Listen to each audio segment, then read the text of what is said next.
Bismillahirrahmanirrahim. Assalamualaikum warahmatullahi wabarakatuh. Pada video kali ini saya akan menjelaskan materi mengenai kemanusiaan dan manusia. Nah, di dalam materi ini terdapat 3 submateri yang akan saya jelaskan pada video kali ini. Yang pertama yaitu hakikat manusia, yang kedua yaitu dimensi kemanusiaan, dan yang ketiga yaitu pancadaya manusia. Baiklah, yang pertama saya akan menjelaskan hakikat manusia. Manusia adalah makhluk ciptaan Tuhan yang paling sempurna di antara yang lainnya, karena kita dikaruniai akal dan pikiran, perasaan oleh Tuhan. Hakikat manusia juga memiliki banyak arti, yaitu yang pertama, makhluk yang memiliki tenaga dalam yang dapat menggerakkan hidupnya untuk memenuhi kebutuhan-kebutuhannya. Nah, yang kedua, individu yang memiliki sifat rasional yang bertanggung jawab atas tingkah laku intelektual dan sosial. Nah, yang ketiga, mampu mengarahkan dirinya ke tujuan yang positif dan mampu mengatur serta mengontrol dirinya dan mampu menentukan nasibnya. Kemudian, hakikat manusia terdiri atas aspek-aspek. Yang pertama, manusia sebagai makhluk Tuhan. Manusia adalah subjek yang memiliki kesadaran dan penyadaran diri. Karena itu, manusia adalah subjek yang menyadari keberadaannya. Ia mampu membedakan dirinya dengan segala sesuatu yang ada di luar dirinya atau objek. Selain itu, manusia bukan saja mampu berpikir tentang diri dan alam sekitarnya, tetapi sekaligus sadar tentang pemikirannya. Namun, sekalipun manusia menyadari perbedaannya dengan alam, bahwa dalam konteks keseluruhan alam semesta, manusia merupakan bagian daripadanya. Yang kedua yaitu manusia sebagai makhluk individu. Kesadaran manusia akan dirinya sendiri merupakan perwujudan individualitas manusia. Manusia sebagai individu atau pribadi merupakan kenyataan yang paling real dalam kesadaran manusia.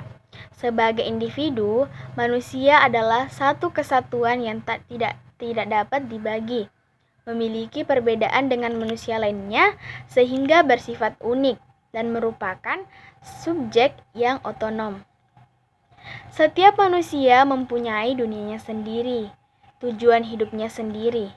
Masing-masing secara sadar berupaya mewujudkan eksistensinya, ingin menjadi dirinya sendiri atau bebas bercita-cita untuk menjadi seseorang tertentu.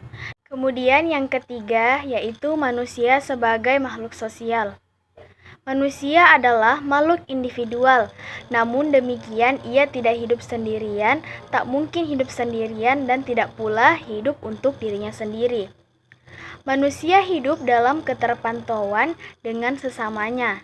Dalam hidup bersama, dalam sesamanya atau bermasyarakat, setiap individu menempati kedudukan atau status tertentu.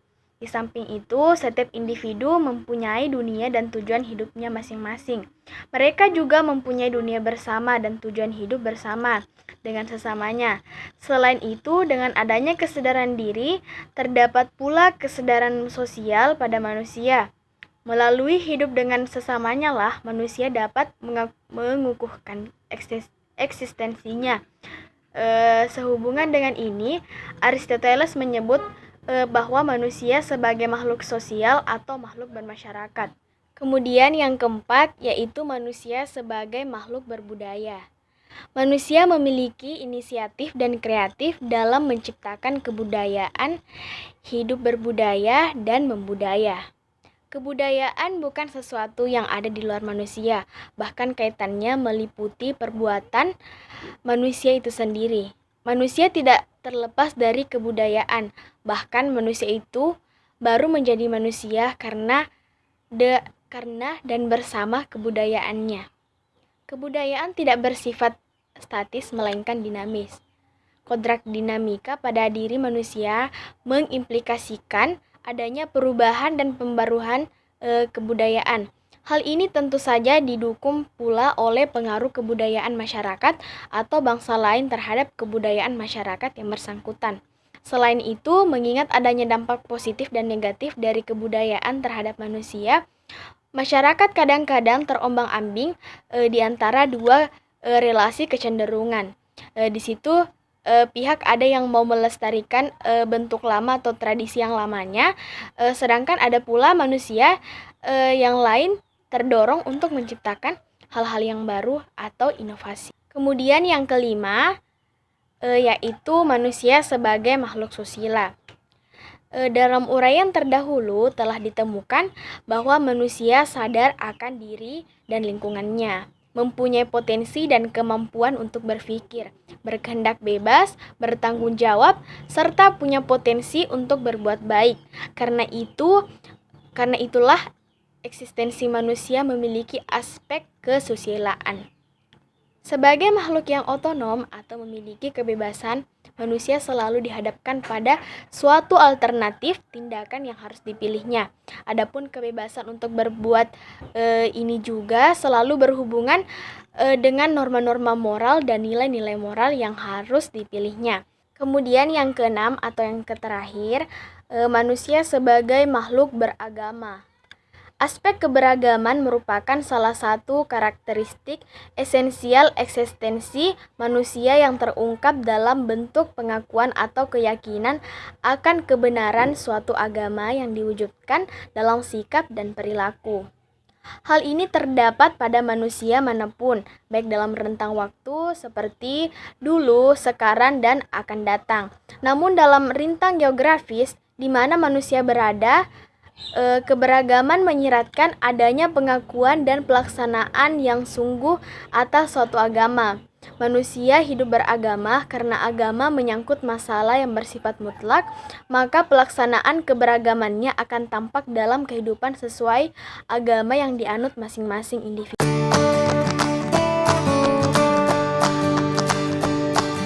Baiklah, yang kedua, saya akan menjelaskan mengenai dimensi kemanusiaan.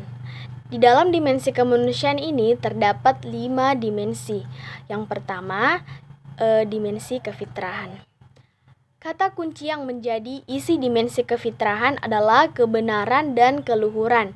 Dengan dua kata kunci ini dapat dimaknai bahwa individu atau manusia pada dasarnya bersih dan mengarahkan diri kepada hal-hal yang benar dan luhur, serta menolak hal yang salah, tidak berguna dan remeh, serta tidak terpuji.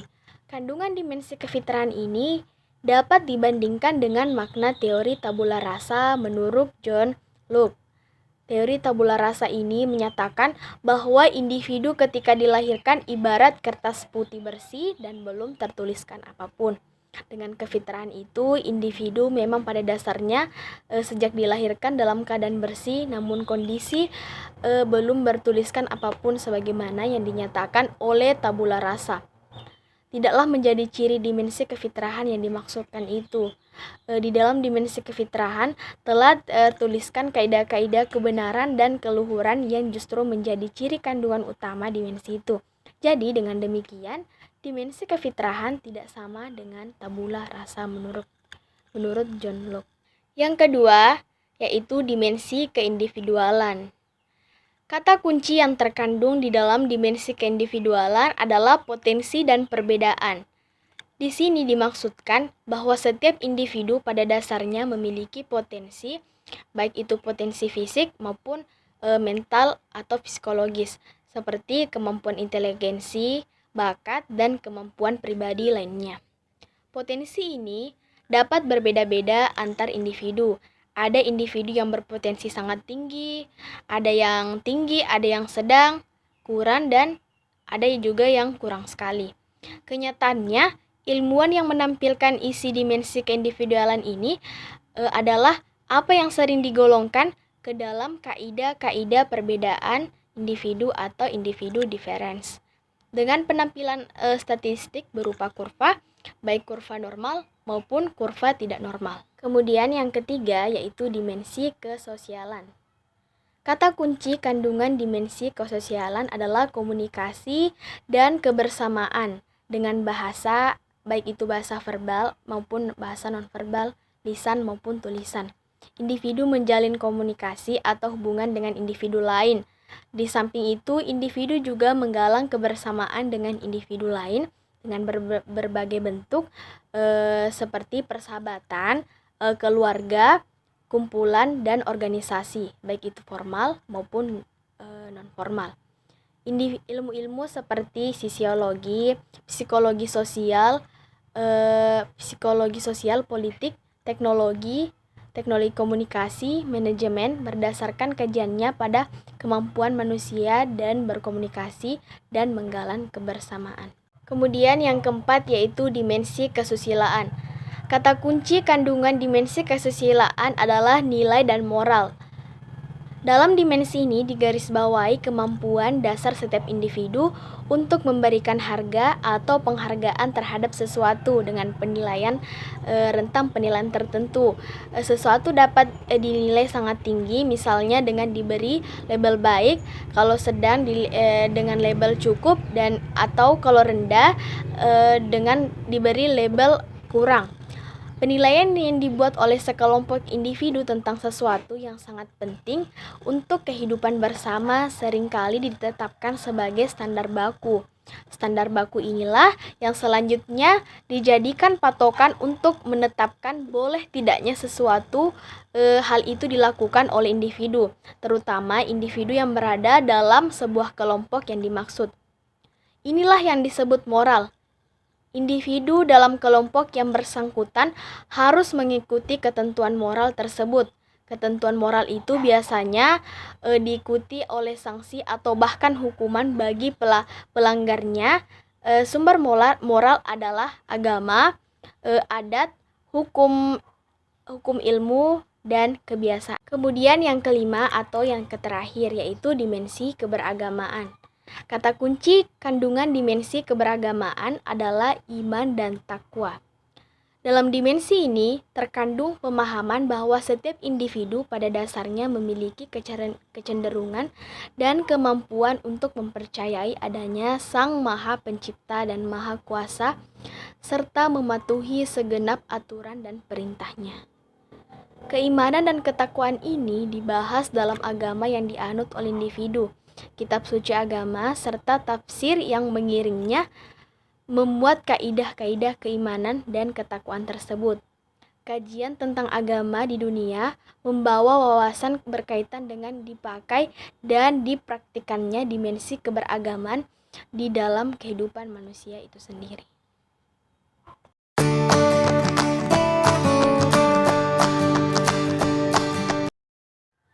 Kemudian yang ketiga yaitu pancadaya manusia. Kelima dimensi kemanusiaan yang sudah saya jelaskan tadi sebelumnya merupakan satu kesatuan yang saling terkait dan berpengaruh. Kelimanya pada dasarnya menyatu atau berdinamika sejak awal kejadian individu. Dalam perkembangan dirinya dari waktu ke waktu sampai akhir kehidupannya, kelimanya menuju kepada perkembangan individu menjadi manusia seutuhnya. Untuk memungkinkan perkembangan individu ke arah yang dimaksud itu, manusia dikaruniai oleh Sang Maha Pencipta 5 jenis bibit pengembangan yang ada di dalam dirinya, yaitu disebut pancadaya. Yang pertama yaitu pancadaya daya takwa. Daya takwa merupakan basis dan kekuatan pengembangan yang secara hakiki ada pada diri manusia atau masing-masing individu untuk mengimani dan mengikuti perintah dan larangan dari Tuhan Yang Maha Esa. Yang kedua, daya cipta. Daya cipta bersangkut paut dengan kemampuan akal, pikiran, fungsi kecerdasan, dan fungsi otak. Dalam buku-buku teks daya cipta ini seringkali disebut sebagai komponen kognitif pada diri individu dengan penekanan lebih besar pada unsur-unsur dinamik dan kreativitas yang ada di dalamnya. Yang ketiga yaitu daya rasa. Daya rasa mengacu kepada kekuatan atau perasaan atau emosi dan sering disebut sebagai unsur afektif. Hal-hal yang berkaitan dengan suasana hati dan penyikapan termasuk di dalam daya rasa. Kemudian yang keempat yaitu daya karsa. Daya karsa merupakan kekuatan yang mendorong individu untuk melakukan sesuatu secara dinamis, bergerak dari satu posisi ke posisi lain, baik dalam arti psikis maupun keseluruhan diri. Kemampuan atau keinginan berbuat dan semangat atau termasuk dalamnya prakarsa merupakan isi dari daya karsa. Daya karsa ini mengarahkan individu untuk mengaktifkan dirinya, untuk berkembang, untuk berubah, dan keluar dari kondisi status quo. Yang kelima, yaitu daya karya. Daya karya mengarah kepada dihasilkannya produk-produk nyata yang secara langsung dapat digunakan atau dimanfaatkan baik oleh diri sendiri, orang lain, dan atau lingkungan. Produk-produk yang berupa barang-barang dikonsumsi, produk-produk teknologi dan seni, produk-produk keilmuan, berbagai jenis pelayanan dan penampilan, serta berbagai produk budaya lainnya, dari produk yang paling sederhana sampai yang paling canggih, dan karya-karya agung sepanjang peradaban manusia dan zaman ke zaman, semua termasuk ke dalam cakupan daya karya.